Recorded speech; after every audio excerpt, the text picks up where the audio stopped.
Det er noget nemmere. Indtil jeg en skønne dag selv går ind i politik, så håber jeg kan regne med jer. Fordi jeg har tænkt mig at lave... Ja, vent nu lige, til du hører valgprogrammet.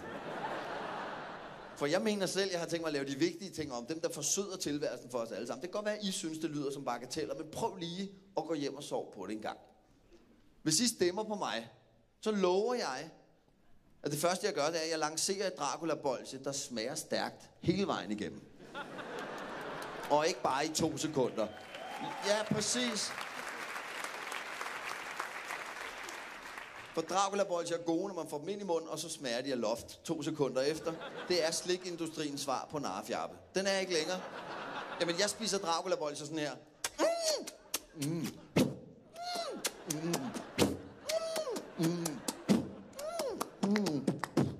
Mere pulver.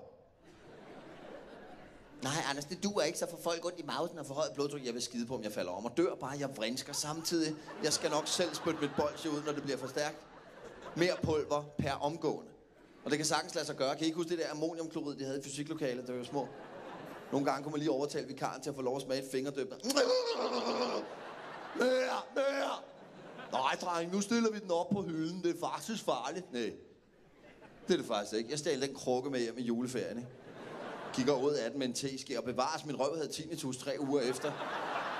Og jeg var nødt til at drikke tabasco rent af flasken for at lindre en lille smule, men det var den bedste uge i mit liv. Jeg gik omkring med kronisk kokefjæs. Hvad så, dreng? Skal med på toilettet? Jeg har det her, mand. Så kører vi. Sådan et bolsje lover jeg jer, hvis I stemmer på mig. Og jeg har mere på programmet. Det næste bliver at lave et laboratorium, hvor jeg spærrer nogle forskere ind, der ikke får lov at gå ud igen, før de har løst mysteriet om, hvordan Kokjo bliver ved at fuck med os. Med den snydebund. Eller hvad det er. Nej, for nu vil jeg have et svar. Nu har jeg overvist købt sodavandsflasker på samme størrelse, og dem kan du sutte i flere minutter, uden at være i bund. Så køber du en Kokjo, og begår den klassiske rookie-mistake og tænker, jeg vil da godt lige smage, mens jeg venter på mit hotdogs.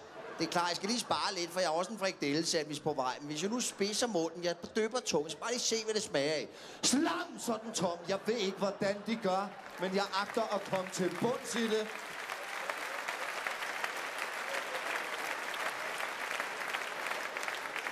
Og når de skyldige er fundet, så vanker der dagbøder. Kan I mexicansk mad? Lad mig høre sige, hell yeah. Også mig. Men jeg er pisse ligeglad med resten af Mexico. Det interesserer mig ikke, så jeg har tænkt mig at bygge en restaurantkæde, der serverer mexicansk mad i danske omgivelser. For alle os, der godt kan lide en gang chili con carne, som vil skrub skide på, hvad den mexicanske kultur ellers har at diske op med. Som er pisse ligeglade med deres æsler og deres ørkenstøv og deres hatte og deres tørrede blomster og deres mariachi-musik og deres små fæsende coronaøl med en lille linebåd i halsen. Jeg er pikkehamrende ligeglad.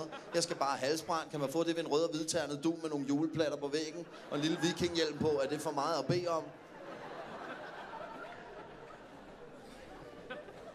Jeg kan få salsa og nachos og chili nede i Føtex, så er det altså dansk mad nu. Det kan godt være, det har en oprindelse. Det har min farmor også. Vi gider ikke høre om det. Nu bor det her. Det kan godt være, det kommer fra et andet sted. Bevares, og spiser vi en indvandrer. Nu bor den her. Men jeg kan også godt lide pekingand og forårsruller. Jeg har ikke lyst til at blive tortureret, mens jeg spiser. Jeg er ikke interesseret i kulturelt indblik. Jeg skal bare have det dårligt i morgen. Prøv at der lyder godt. En enchilada med strimler og oksefilet stegt i chili, toppet med salat, cheddar og guacamole. Prøv at der lyder knap så godt. Det har jeg ikke behov for. Jeg er en voksen mand. Og nu vi er i gang, så har jeg tænkt mig at afskaffe noget af alt det brunch, der er i omløb. Jeg er så træt af brunch.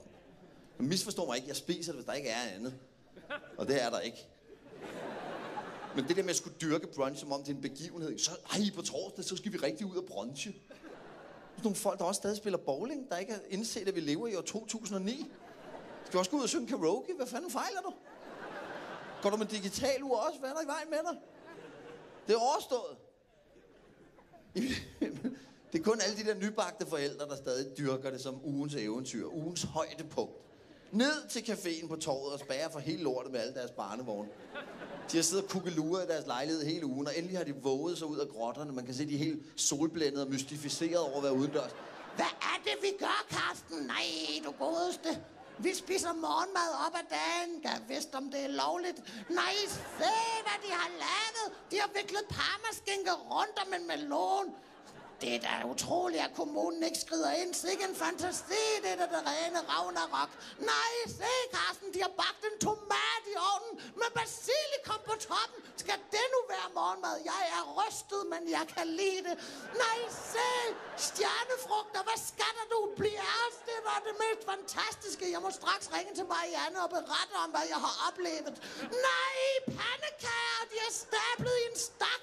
Sikke en balanceevne, sikke en dessert, du godeste. Nej, se, Carsten, de har puttet ymer op i et fadelsglas med mysli på toppen. Hvor får de det fra? Fra køleskabet. Gå nu hjem og æd jeres havregrød.